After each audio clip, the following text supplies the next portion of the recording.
하나님 아버지 감사합니다. 오늘도 저희들에게 또 새로운 하루를 허락하시고 주님 앞에 나와서 주의 말씀을 듣고 기도할 수 있는 시간을 주신 것 감사합니다. 하나님, 또 고난 주간 오늘은 또 주님께서 제자들과 함께 또 식사를 나누시고 또 잡히신 것을 기념하는 날입니다. 하나님, 우리가 주님의 고난을 기억하고 또 주님의 사랑을 기억할 수 있는 귀한 시간들이 되게 하여 주시옵소서. 오늘도 아브라함의 삶을 함께 나눌 때 아브라함이 하나님께서 나의 하나님이심을 굳게 믿을 수 있는 귀한 시간 되게 하여 주시옵소서. 또 주 앞에 드려진 많은 간구의 제목, 또 감사의 제목들이 있습니다. 주님께서 기억하시고 흠량하여 주시옵소서.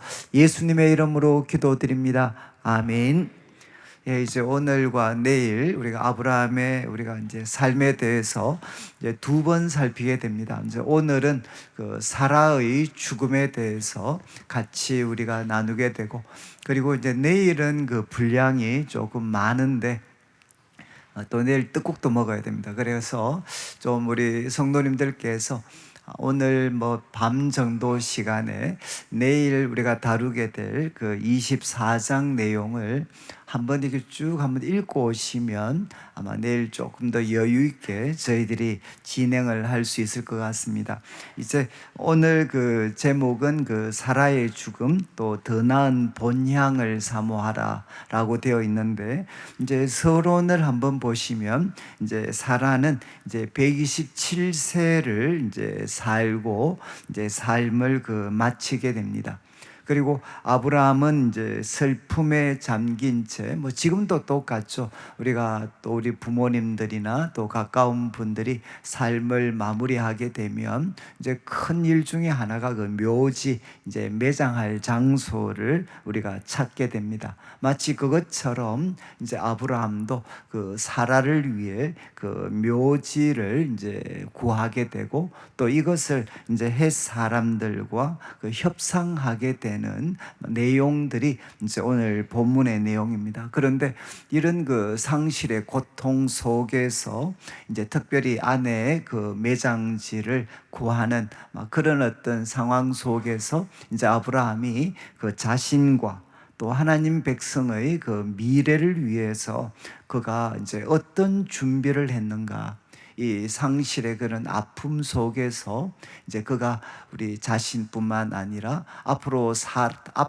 이제 그 다가오는 우리 후손들이죠. 하나님 백성들의 그 미래를 위해서 그가 어떤 선택을 했는가 하는 것을 우리가 좀 살피도록 하겠습니다. 그래서 우리 1절을 이제 한번 보시면 그 말씀을 드린 것처럼 이제 사라는 127세를 이렇게 살았다라고 기록이 되어 있습니다. 그런데 우리 아마 창세기에서 보면, 우리가 살피다 보면 나이들에 대한 언급이 이렇게 쭉 나오게 되는데, 이제 사라가 그 삶을 마쳤을 때, 그러니까 한 여자분이 삶을 마쳤을 때 이제 나이가 기록이 된 것은 이제 창세기에서는 이제 유일한 경우입니다. 유일한 경우. 그러니까 대부분이 이제 그 남성 중심의 그런 사회였는데, 그런데 이제 여인으로서 그 삶을 그 마치게 되었을 때 이제 창세기를 통해서 보면 이제 처음 이렇게 나이가 기록이 된, 그러니까 그만큼 참 이 사라를 참 하나님께서 참 또 성경의 기자들이 참 귀하게 생각을 했다. 그래서 그 127세를 그가 살았고, 그리고 2절 말씀에 이제 사라가 그 가나안 땅 헤브론, 그래서 뭐 성경은 같은 장소인데 여러 가지 이름으로 불리는 뭐 기럇 야르바라고 불리기도 하고, 또 좀 있으면 마므레라고도 불리는 이제 그곳에서 이렇게 사라가 죽게 됩니다. 사라가 죽었을 때 이제 아브라함이 들어가서 사라를 위하여 이렇게 슬퍼하고, 이거는 정말 이렇게 슬퍼하고 애통하는 것은 이제 우는 겁니다. 우는 것. 이렇게 참 슬퍼하고 또 그가 참 또 이렇게 울게 되는 이제 아브라함이 우는 그런 장면입니다. 그러니까 1절과 2절에 이제 참 사라가 이렇게 죽었는데 이런 말씀들을 대하면 단순한 이제 교훈이지만 이제 우리가 좀 잊고 살 수 있는 참 누구도 이렇게 죽음을 피할 수가 없습니다. 그러니까 이 죽음이라는 것은 누구도 이렇게 피할 수가 없는, 그래서 우리가 살폈던 아브라함과 사라, 참 이렇게 파란만장했던 그런 삶이었는데, 그런데 이제 사라도 결국 죽음을 맞이했던 것처럼 이제 우리들도 변함없는 사실이도, 우리들도 이제 죽음을 우리가 죽음을 우리 역시도 이제 경험하게 됩니다. 자, 이런 상황에서 이제 3절부터 시작을 해서는 이제 사라를 위하여서 그 아브라함이 이렇게 묘지를 구하는 그런 장면입니다. 묘지. 그래서 3절에 이제 시신 앞에서 일어나서 이제 그 어떤 헤브론 땅, 이 헤브론 지역을 이렇게 살고 있었던 헷족속들에게 이제 그 아브라함이 이야기를 하게 됩니다. 그래서 4절 말씀을 보시면 이제 그 헤브론, 참 그 아브라함이 오랫동안 살았죠. 아브라함. 우리가 13장에 이제 아브라함이 롯과 헤어지고 나서 살았던 곳이 이 헤브론입니다. 헤브론.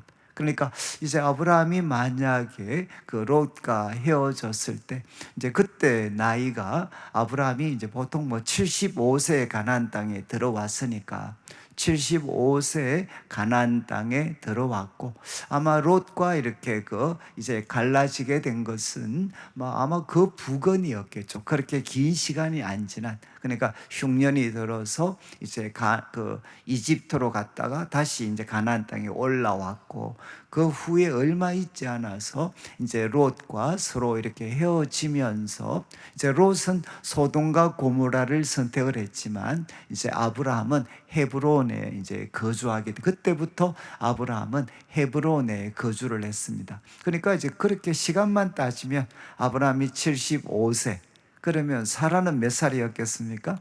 사라는 65세였겠죠. 65세. 10살 차이니까. 그러면 이제 65세. 근데 지금 사라, 이제 죽을 때 사라의 나이가 127세였습니다. 127세. 그러면 몇 년이죠? 이제 127세에서 이제 65를 빼게 되면 얼마입니까? 한 62년 가까이를, 60년 이상을 이제 이 사라와 또 아브라함은 이제 헤브론을 이렇게 중심으로 해서 살았고, 이제 마지막에는 이렇게 그 블레셋 지역인 그 그랄 땅에 이렇게 거주했지만, 이제 그 사라는 이 어떤 헤브론에 참 60년 가까이 이렇게 쭉 이렇게 살았고 또 관계를 맺었던 지역입니다. 그런데 지금 이 아브라함은 뭐라고 이제 그 헷족속에게 설명을 하느냐? 나는 당신들 중에 나그네요, 이제 거류하는 자다. 이제 성경에서 나그네, 거류하는 자 두 가지가 나오면, 그 나그네는 뭔가 하면 이제 우리 외국인들 생각을 하시면 외국인인데 이제 여기에 소위 영주권을 갖고 사는 사람들입니다. 영주권을 가지고, 그러니까 장기간 이렇게 머무는 사람이고, 거류하는 자는 뭐겠습니까? 아주 짧은 기간 이제 체류하는 사람들입니다. 그러니까 다음 이제 아브라함은 이제 그들에게 소개를 하죠. 나는 나그네요, 그리고 거류하는 자입니다. 그러면서 이제 당신들 중에 내가 아내를 위해서 매장할 소유지를 참 주셔서 내가 이렇게 장사할 수 있도록 그렇게 해 주십시오라고 이제 아브라함이 그들에게 요청을 합니다. 근데 참 이제 인상적인 것은 뭔가 하면, 지금 아브라함이 나그네요, 거류하는 자다라고 했을 때, 여러분 이거는 이제 우리가 보통 우리 또 예수 믿는 사람들도 나그네다라고 이제 이야기를 하잖아요. 그런데 지금 아브라함은 엄청난 그런 이제 소위 부자였습니다. 부자였음에도 이제 불구하고 그는 지금 가나안 땅에 땅을 소유를 하지 않았습니다. 그리고 이제 그는 우리 히브리서 기자를 통해서 본다면 그는 장막 가운데에서 이렇게 쭉 살아갔습니다. 그러니까 아브라함은 이렇게 그 거부였지만 아직 그 땅을 소유를 하지 않았습니다. 그러니까 이렇게 표현하는 거죠. 나그네요, 이제 거류하는 자다. 그러니까 지금 아브라함은 자신의 땅을 갖고 있지 않았습니다. 그러니까 이제 지금 사라를 위해서 우리가 사라를 장사할 수 있는, 장례할 수 있는 그런 땅을 이제 요청을 하게 됩니다. 그리고 이제 5절에 이제 해족속이 아브라함한테 대답을 하게 되는데, 그 대답의 내용은 이제 6절을 한번 보시죠.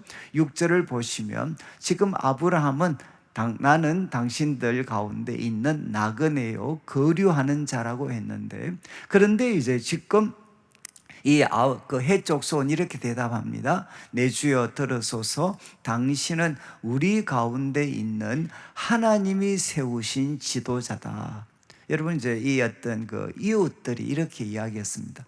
우리 가운데 있는 하나님이 세우신 참 지도자다. 이렇게 그 아브라함에 대해서 이야기를 하게 됩니다. 그러니까 이 말씀을 통해서 보면 물론 뭐 립스비스와 같은 그런 어떤 측면도 좀 있었을지도 모르지만, 그러나 분명한 것은 이제 아브라함과 사라가 이 헤브론에서 약 한 60년 이상 이렇게 쭉 생활해 오면서 참 그 사람들한테 상당한 그 영향력과 인정을 받았다라는 것은 이제 분명합니다. 그러니까 그 사람들이 당신은 우리 가운데 있는 하나님이 세우신 지도자다라고 이야기를 했죠.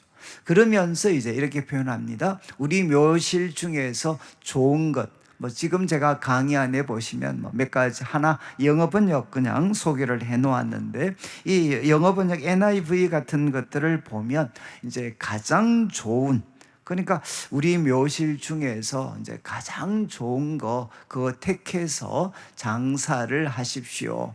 그리고 이제 6절 마지막에 이렇게 되어 있습니다. 우리 중에 자기 묘실에 당신의 죽은 자 장사함을 금할 자가 없을 겁니다. 이 말은 뭐겠습니까? 아니, 당신이 요청을 하면 당신이 바로 그 아내, 이제 아내를 위해서 그 매장할 장소를 요청을 하면 우리 중에 이제 소위 거절할 사람 아무도 없습니다. 그러니까 당신이 보셨을 때 가장 좋게 보이는 땅을 우리한테 이제 이야기해 주십시오. 이렇게 이제 해족속이 이렇게 반응을 하게 됩니다. 그리고 이제 7절부터 시작을 해서 이제 9절까지는 이제 아브라함이 땅을 이제 이야기하는 거죠. 아마 아브라함이 이렇게 그 사라를 위해서 땅을 미리 받은 것 같아요. 그래서 7절을 보시면 아브라함이 일어나 그 땅 주민 해족속을 향해서 이렇게 몸을 이렇게 굽힙니다. 이것은 뭐겠습니까? 정말 이렇게 공손하게 하는 거죠. 공손하게. 그 해족속에게 참 이제 공손하게 또 겸손하게 이제 요청을 합니다. 우리 8절을 보시면 이제 어디냐? 결국 이제 당신들이 그 허락을 해 주신다면 누구한테 부탁하는고 하면 이 에브론이라는 사람한테 이제 좀 부탁을 해 달라는 거죠. 에브론이라는 사람한테 나를 위해 좀 부탁을 하셔서 9절을 보시면 이제 그 밭머리, 그 밭 아마 머리에 있는, 뭐 어떤 데는 밭끝이라고 하고, 아니 밭머리에 있는 그 막벨라 굴, 한 밭이 있으면 아마 한 머리, 밭머리 쪽에 있는 그 굴이 하나 있었던 것 같습니다. 이 막벨라 굴을 내게 좀 주십시오. 그리고 이제 이야기합니다. 거저가 아니고 충분한 그 대가를 받고 그 굴을 내게 주어서 이제 정말 그 아내를 위한 매장할 소유지가 될 수 있도록 그렇게 해달라라고 이제 아브라함이 요청을 했습니다. 그러니까 일단 사람은 누군고 하면 에브론이라는 사람, 그리고 이제 땅은 이제 그가 가지고 있는 밭이 있는데 그 밭머리에 있는 막벨라 굴, 그 막벨라 굴을 이제 매장할 장소로 좀 우리한테 주십시오. 그리고 자기가 충분한 대가를 지불을 하겠다. 그래서 그거를 나의 소유지가 될 수 있도록 해달라. 이렇게 이제 아브라함이 요청을 하게 됩니다. 그러니까 이제 10절부터는 마침 이 이야기를 나눌 때, 이 이야기를 나눌 때 아마 성문에서, 이 고대에서 성문은 뭔가 하면 이제 모든 거래 아니면은 또 중요한 사법적인 판단들이 이루어지는 장소가 이제 성문이었습니다. 가장 많은 사람들이 오가는 곳이었으니까 거기에서 경제적이든 아니면 사법적인 것이든 중요한 결정들이 이제 이루어졌는데, 마침 이제 이 에브론이라는 사람이 이제 그 사람들, 아브라함이 이야기할 때 그 듣고 있는 무리들 중에 이제 있었습니다. 그리고 이제 이 에브론이 이제 모든 사람들이 이제 듣는 데서 아브라함한테 이제 대답을 하죠. 그리고 이제 10절부터 시작을 해서 이제 쭉 16절까지, 이제 16절까지는 이제 아브라함과 그 에브론이 이렇게 서로 흥정을 하게 되는, 이제 서로 흥정하는 내용들이 이제 기록이 되어져 있습니다. 그래서 저도 참 이거 이제 보면서 참 이 부동산 거래할 때는 옛날이나 지금이나 달라진 게 없구나 하는 거를 제가 좀 많이 느꼈습니다. 근데 지금 아브라함이 요청을 했던 거는 뭔가 하면 이제 에브론이라는 사람, 그리고 그의 밭 머리에 있는 막벨라 굴입니다. 막벨라 굴. 그러니까 굴을 요청을 했죠. 왜냐하면 고대는 이 굴에다가 장사를 했으니까 이제 그 굴을 이렇게 이제 충분한 가격을 받고 자신들한테 팔도록, 매장할 수 있는 장소로 팔도록 요청을 했습니다. 자, 이제 에브론이 있었고, 에브론의 반응이 11절부터 나오게 되는데, 11절을 한번 보시죠. 11절 이제 이렇게 이야기합니다. 에브론이 내 주여 그렇게 하지 마십시오. 그러면서 이제 이야기하죠. 내가 그 밭을 당신에게 드리겠다는 겁니다. 그리고 또 그 속의 굴도 내가 당신한테 드리겠다. 내가 내 종족 앞에서 당신에게 드리겠으니까 당신은 죽은 자를 장사하십시오. 참 이렇게 깍듯하지 않습니까? 이제 내 말을 들으십시오. 지금 당신은 충분한 대가를 지불하겠다고 하는데 이제 그렇게 하지 마십시오. 내가 당신한테 이제 그 밭을 선물로 드리겠습니다. 그리고 그 속에 굴도 이제 내가 당신한테 드리겠습니다. 내가 모든 사람 앞에서 당신한테 드릴 테니까 죽은 자를 장사하십시오. 여러분 지금 이렇게 이야기했습니다. 에브론이 착한 사람 같습니까? 나쁜 사람 같습니까? 굉장히 이제 착한 사람 같죠? 아니, 무슨 제가 돈을 받고 지금 이제 당신한테 우리가 신세진 것도, 당신 참 훌륭한 분인데 내가 당신한테 돈 받고 지금 이 땅을 매장할 장소를 줄 수 있겠습니까? 그러면서 이제 내가 이제 그 밭도 주고, 그리고 내가 또 굴도 주고 막 그렇게 하겠습니다. 이 말 자체만 보면 참 에브론 착한 사람 같은데, 나중에 이제 결과적으로 보면 아주 이게 이 고대, 그러니까 옛날에부터 이렇게 좀 서로 이게 머리 싸움을 했던 것 같아요. 이러면서 지금 에브론은 뭘 솔직히 끼워 넣느냐? 아브라함은 그냥 밭머리에 있는 막벨라 굴을 달라고 했습니다. 막벨라 굴만 달라고 했죠. 근데 에브론은 뭘 끼워 넣었습니까? 이제 내가 밭도 주고 그리고 또 굴도 주겠습니다. 그러면서 이제 그 거래에다가 무엇을 포함시켰느냐? 그 굴이 포함되어져 있는 밭 전체도 결국 사라는 겁니다. 이 말은 이해하시겠어요? 그냥 그 굴만 사지 말고 그 밭이 다 포함되어 있는, 그 굴이 포함되어 있는 밭도 당신이 다 사십시오 라는 암시를 하는 거죠. 이제 내가 다 주겠습니다. 밭도 주고 굴도 주고 내가 다 줄 테니까 거기에 장사를 하십시오. 이렇게 이제 이야기를 하게 됩니다. 자, 이제 이렇게 이야기했을 때 이제 12절을 보시죠. 12절. 아브라함은 또 백성들 앞에서 이렇게 몸을 굽힙니다. 그러니까 참 이제 아브라함은 정말 이렇게 깍듯한 것 같아요. 깍듯한. 그 사람들 앞에서 이제 몸을 굽히고, 그리고 13절에 이렇게 이야기를 합니다. 이제 모든 사람이 듣는 데에서 이제 에브론한테 이야기하죠. 합당하게 여기면 그 밭값을 당신한테 주겠다는 겁니다. 그리고 당신은 내게 받아라. 그리고 내가 거기에 이제 죽은 자를 장사하겠다. 이렇게 아브라함이 이야기를 하게 됩니다. 왜 아브라함이 이제 선물로 주면 그냥 덥석 그냥 받으면 되는 거 아닌가요? 아니, 우리가 지금 장지가 없어서 이렇게 있는데 그 어떤 그 밭을, 그 굴을 이렇게 달라고 했을 때, 돈 주고 우리가 사겠다라고 이야기했을 때, 아니 그 사람이 굴뿐만 아니라 밭도 그냥 다 주겠다. 그래서 아이고 우리가 기도해서 응답받은 모양이다라고 덥석 받으면 어떻게 됩니까? 그 사회에서는 완전 나쁜 놈이 되는 겁니다. 그는 그냥 그 서로 해보는 이야기죠. 해보는 이야기. 그러면서 이제 밭도 끼워 넣었을 때 이제 아브라함은 이야기합니다. 내가 충분한 가격을 지불하겠다는 겁니다. 지금 제가 이제 그 강의안을 한번 보시면 강의안에 이제 얼마든지 고대 뭐 선물로 땅을 줘서 거기에 장사를 우리가 지낼 수도 있습니다. 그런데 이제 그렇게 되면 지금 제가 그 드린 강의안에 보시면 선물로 받은 땅은 소유권이 이렇게 보장되지를 않습니다. 소유권이 그냥 선물로 준 거니까. 그래서 여러분 훗날 후손들이 그 땅에 대해서 요구를 하면 어떻게 되나, 선물로 준 땅이니까 다 이렇게 돌려줘야 됩니다. 여러분 선물로 주면 소유권이 보장이 되지 않죠.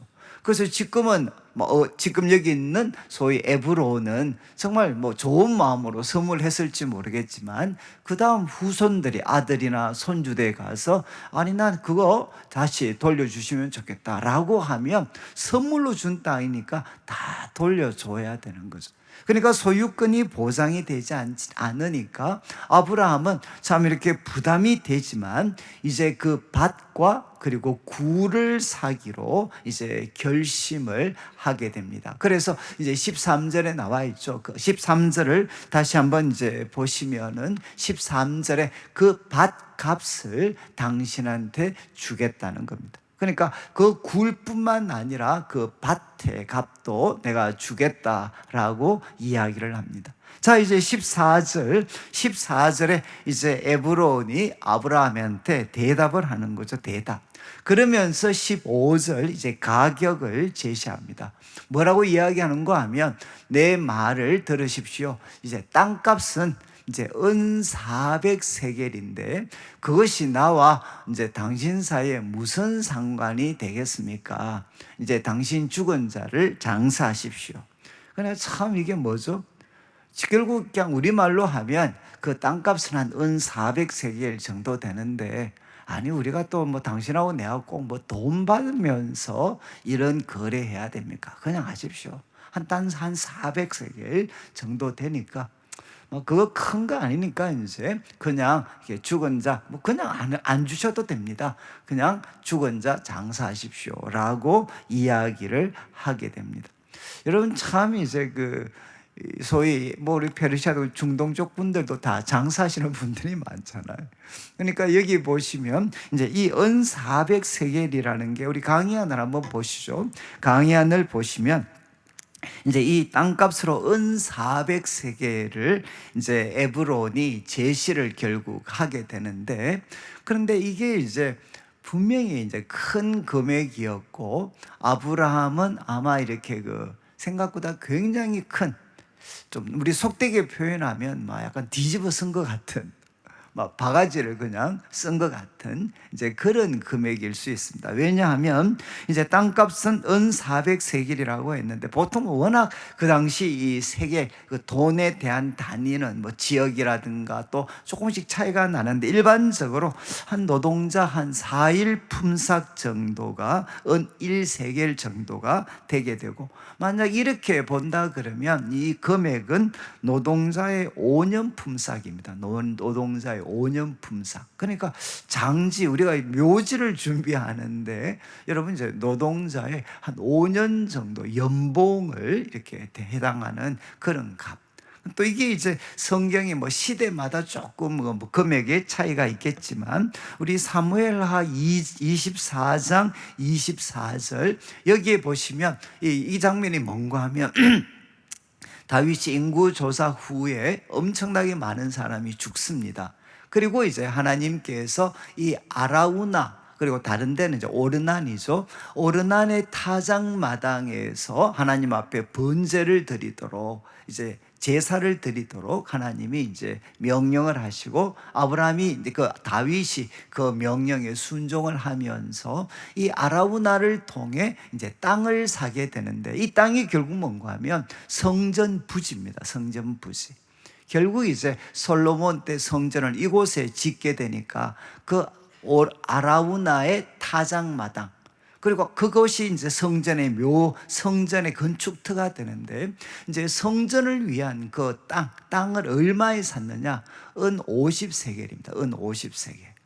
여러분 지금 그 성전 건축을 위한 땅을 사는데 우리가 50세겔을 줬는데, 은 50세겔을 줬는데, 지금 이제 죽은 이제 사람, 그러니까 아내를 위해서 우리가 묘지를 구하는데 여러분 400세겔, 저것보다도 8배를 더 이렇게 요구를 한 거죠.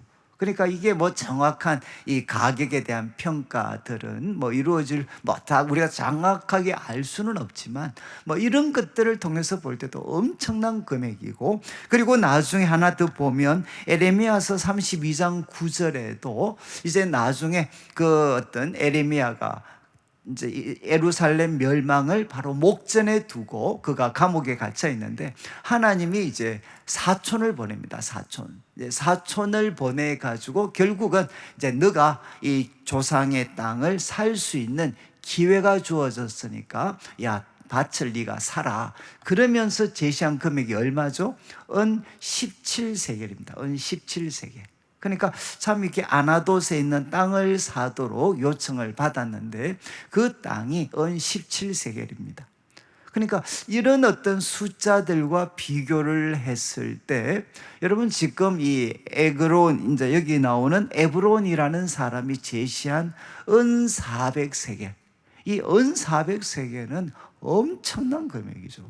지금 아브라함이 시작한 것은 막벨라 굴입니다. 막벨라 굴. 그런데 에브론은 결국은 이제 사람의 이 슬픔을 좀 표현이 그런데 이제 이용하는 겁니다. 이용. 저희들도 사실 장례와 요즘은 그런 게 많이 건절이 됐지만 참 이 어떤 소위 우리 상가, 장례와 관련해서 과거에는 참 그 폭리를 취했던 적이 많잖아요. 왜냐하면 우리 어르신들을 우리가 또 이렇게 삶을 마무리하는 과정에서 우리가 참 이렇게 그 박하게 할 수 없잖아요. 우리 어르신에 대한 하나의 예우로도. 그러니까 그런 걸 통해서 가격들을 부를 수도 있는 것처럼 지금 에브론도 결국은 아브라함의 이제 슬픔을 속되게 표현하면 이용하는 거죠. 이용. 그래서 막벨라 굴이라고 했는데 이 기회를 통해서 그 밭과 같이 다 넘기게 되고, 그리고 아마 그렇게 고가의 땅은 아니었을 수 있는데 은 400세겔이라고 해서 엄청난 가격을 매겨가지고 이제 그거를 사도록 이제 요청을 합니다. 이때 아브라함의 반응 16절을 보시면 이제 아브라함은 이 에브론의 말을 따라서 모든 사람이 이제 듣는 데서 내가 그거 주겠다, 은 400세겔 달아 에브론에게 주겠다라고 그가 이야기를 합니다. 그리고 이제 17절과 17절에 성문에 들어온 모든 사람들, 이제 17절을 보시면 마므레 앞 그 막벨라에 있는 그 에브론의 그 밭과 그 다음에 거기에 속한 굴, 그리고 그 밭과 그 주에 둘린 모든 나무, 요즘 우리가 이렇게 하잖아요. 그 밭, 그 다음에 거기에 딸린 소위 막벨라 굴, 거기에 속해 있는 모든 나무, 그 모든 나무를 이제 그 해족속이 에브론에게서부터 이제 아브라함의 소유로 이제 넘기게 됩니다. 은 400세겔을 받고 이제 이런 결정들을 하게 되고 18절을 보시면 이제 확정이 됩니다. 성문에 들어온 모든 핵 족속이 이제 보는 데서 아브라함의 소유를 이제 확정을 하게 되죠. 확정. 이제 여러분 이제 공식적으로 은 400세겔 대가를 지불을 하고 아브라함이 이렇게 땅을 사게 됩니다. 그리고 이제 19절과 20절은 이렇게 땅을 산 다음에 이제 아브라함은 아내 사라를 막벨라 굴에 이제 장사를 하게 되고, 그리고 20절에 이렇게 해서 매장할 소유지로 이제 확정이 되었다. 막벨라 굴, 그리고 거기에 딸려있던 밭, 이 밭이 이제 아브라함이 매장할 소유지로 확정되었다. 이렇게 이제 성경은 기록하면서 이제 23장은 마무리가 됩니다. 여러분, 왜 이렇게 정말 그 소위 아내를 위한 매장지였는데 이거 거래하고 이제 거래를 해서 이 과정들을 이렇게 상세하게 설명을 하고, 이렇게 해서 아브라함의 땅으로 정해졌다. 왜 이걸 이렇게 강조를 했겠습니까? 이제 아시겠지만 여러분, 이제 이게 소위 아브라함과 그 후손들이 앞으로 가나안 땅을 차지를 하게 되는데, 아브라함과 그 후손들이 이제 공식적으로 첫 번째 소유한 가나안 땅입니다.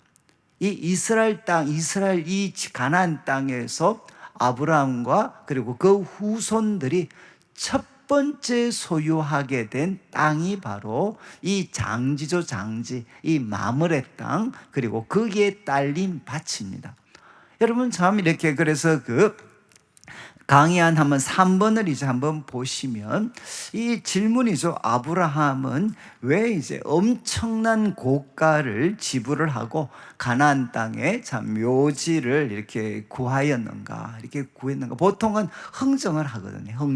흥정을 하는데 아브라함은 이제 이거에 대한 게 없습니다. 그래서 앞에 그 제가 강연 하나 빠뜨렸는데 우리 두 번째 제일 마지막에 보시면 이런 표현을, 아브라함은 엄청난 고가를 지불하고 그 땅을 이렇게 구입했는데, 여러분 이제 부동산 거래가 뭐 옛날과 지금 많은 차이가 있겠지만 당시 땅이 싸게 팔린 경우는 팔았던 사람들의 후손이 거래했던 금액들을 지불을 하면 되찾을 수가 있었습니다. 이거는 이런 흔적은 우리가 나중에 우리 이제 레위기나 이런 어떤 우리 모세 오경에도 드러나는데, 여러분 이제 땅을 사게 팔았을 때는 후손들이 이렇게 요구를 하면 되찾을 수가 있었습니다. 그러니까 아브라함은 지금 이제 이 땅이죠. 이 땅을 영구히 자신과 후손들의 소유로 이제 만들기 위해서 이 엄청난 고가를 이제 그대로 다 수용했다는 겁니다. 지금 말씀드린 것처럼 선물로 받아도 여러분 후손들이 요구하면 돌려줘야 되고, 그리고 싸게 이거를 구입을 하게 되면 나중에 후손들이 더 비싼 값을 주겠다라고 하면 그걸 돌려줘야 되는데, 이제 이렇게 엄청난 고가를 그냥 지불을 해버리게 되면 여러분 이 소유권은 안전해지는 거죠. 자, 그래서 왜 아브라함이 이렇게 참 어떻게 보면 고가를 지불을 했는가? 한번 강의안을 한번 보시면 이게 좀 적절한 표현일지는 모르겠는데, 아브라함은 이 약속, 하나님 약속의 성취를 바라보면서 믿음의 선투자를 했다. 이렇게 우리가 표현할 수도 있을 것 같아요. 먼저 아브라함이 이렇게 고가를 지불한 것은 이 사라를 명예롭게 하기 위함이겠죠. 1차적으로는 정말 사라를 가장 명예롭게 우리가 예우하기 위해서 이 엄청난 고가를 아브라함은 기꺼이 지불을 했습니다. 그러니까 분명히 사라를 이렇게 명예롭게 하는 것이지만, 그거와 함께 하나님 약속의 성취를 바라보며 믿음의 선투자를 했다. 그래서 강의 안에 보시면 아브라함의 행위는, 여러분 하나님 주겠다고 했는데 사는 거는 이거 믿음이 없는 행동 아닌가요? 하나님 주겠다고 했는데 왜 그거 사야 되나?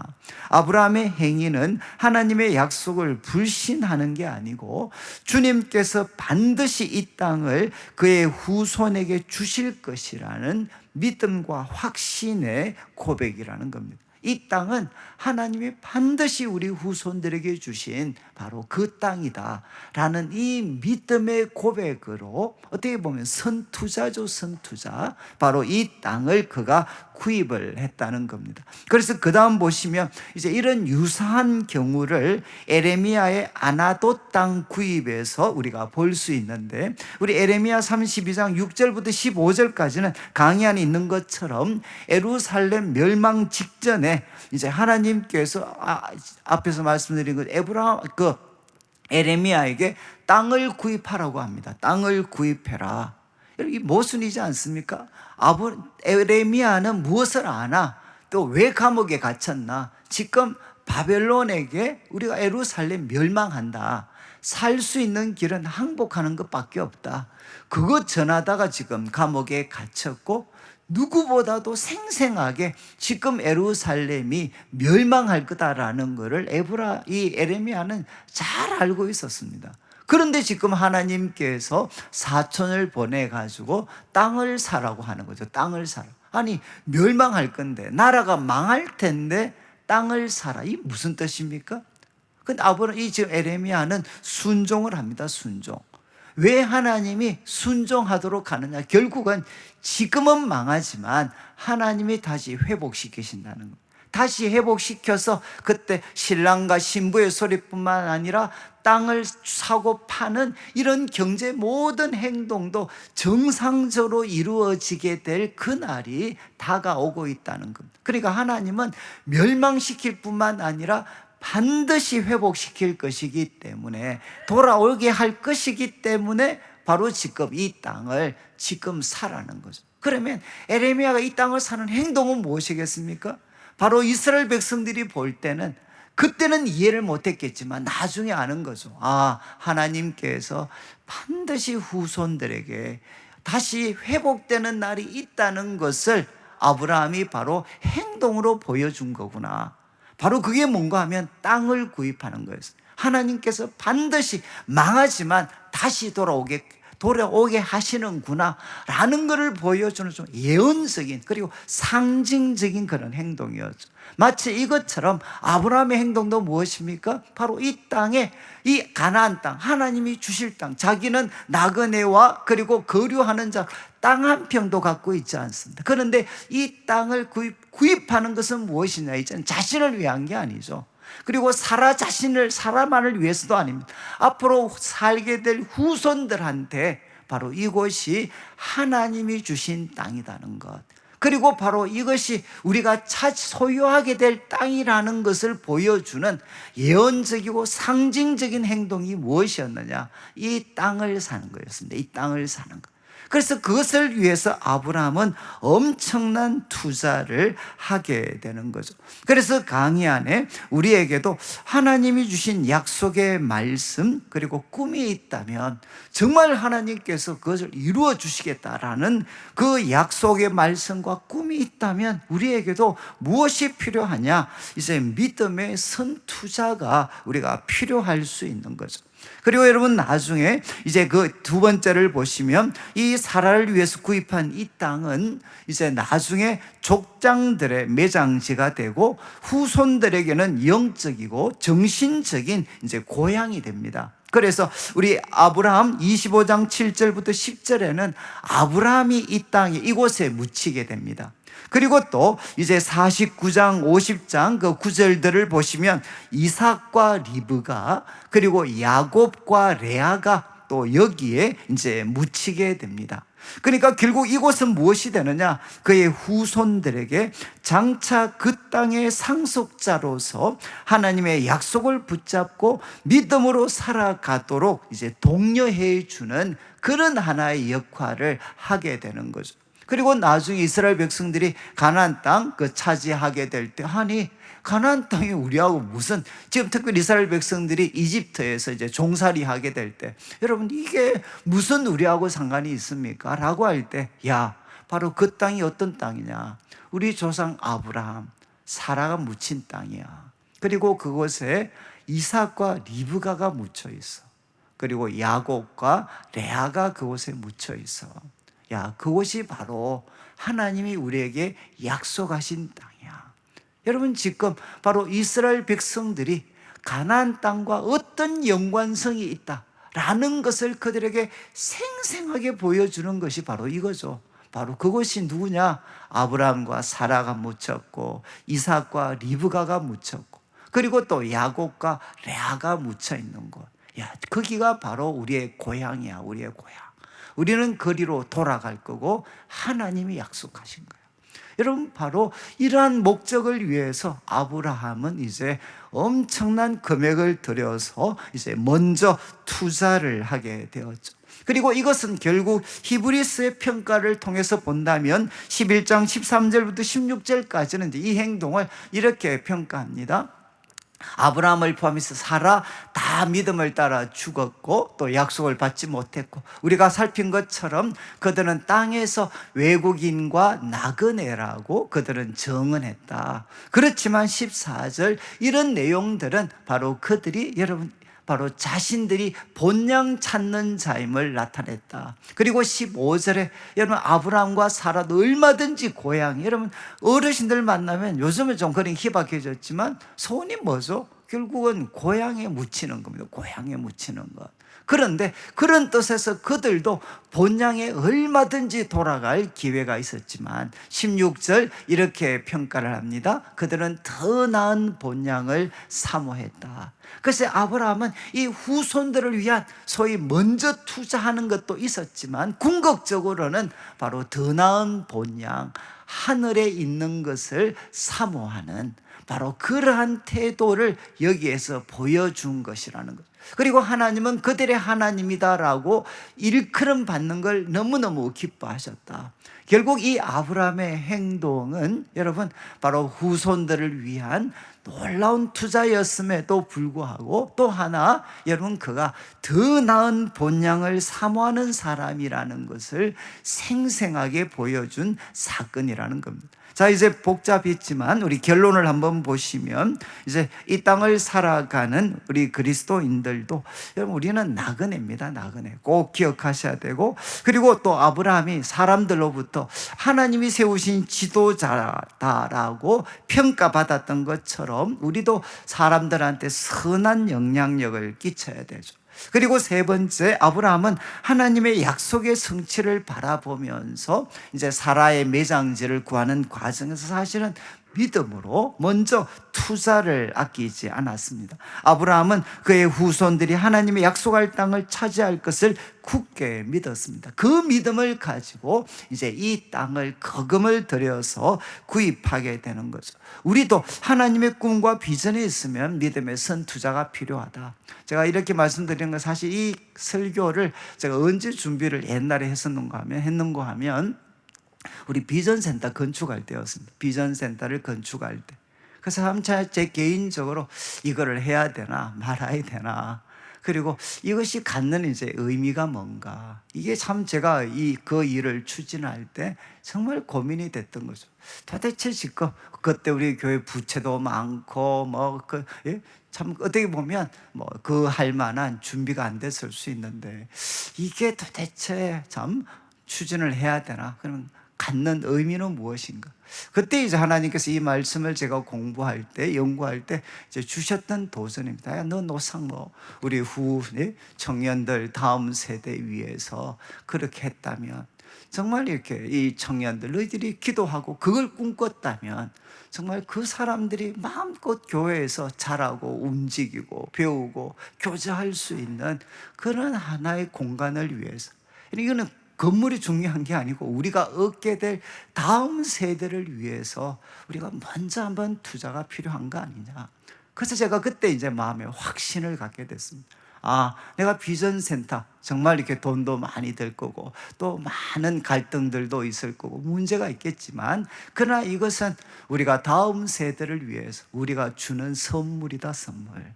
그리고 이거는 선투자다, 선투자. 그래서 제가 참 요즘도 우리 비전센터 가보면 우리 아이들이 정말 이렇게 청년들까지 얼마나 이렇게 많이 있습니다. 그러면서 그때 하나님이 주셨던 그 꿈, 그 마음이 헛된 게 아니었구나. 저는 이렇게 건물을 짓는 거를 저는 좋아하는 사람도 아니고 지금도 지을 생각은 없습니다. 그렇지만 한 번은, 아브라함도 땅 한 번도 안 샀지만 그러나 정말 아내의 죽음 때문에 그 어떤 기회가 주어졌을 때 그는 참 거금을 들여서라도 자신뿐 아내를 명예롭게 할 뿐만 아니라 그 다음 세대 하나님 백성의 바로 영적인 중심지로, 영적인 고향으로 삼는 그런 노력들을 이제 아브라함이 했던 거죠. 여러분, 우리에게도 한 번씩은 이름의 믿음의 선투자가 필요할 때가 있습니다. 그렇지만 여러분, 포기할 수 없는 것은 우리의 본향은 바로 하늘에 있습니다. 그러면서 여러분, 이 땅에서 하나님이 주신 꿈, 비전을 향해 달려가야 되지만 우리들의 눈은 바로 영원한 본향 하늘을 바라볼 때 우리들의 삶이 혼란스럽지 않습니다. 저는 우리 성도님들이 참 우리 미래를 위해서 기꺼이 믿음에 선투자를 할 수 있는 담대함도 하나님께서 주시고, 거기에서 더 나아가서 우리가 영원한 본향을 바라보는 여러분 삶, 또 하나님 백성으로서의 정체성도 잃지 않는 우리 성도들 되시기를 주님의 이름으로 축원합니다.